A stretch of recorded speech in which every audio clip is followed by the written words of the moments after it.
Muito legal estar num evento onde a gente não fala só de tecnologia, fala de gente, né?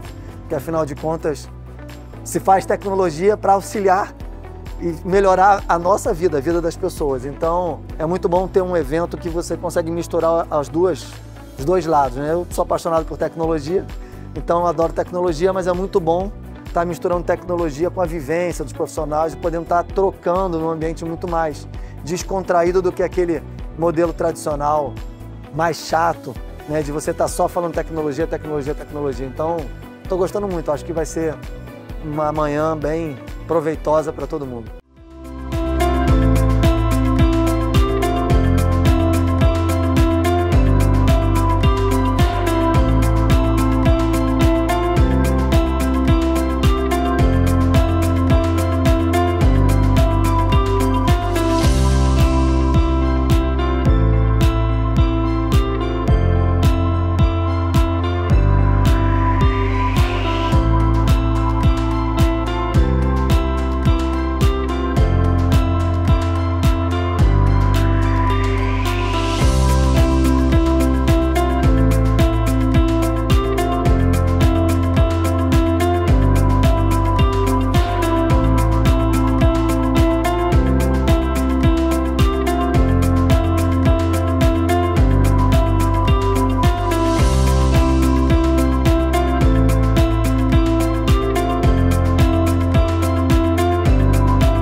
Estou gostando bastante do evento, é o primeiro evento que eu participo da Axor, embora eu já tenha feito 2 implementações, então assim, um evento bastante dedicado aos clientes, às nossas preocupações.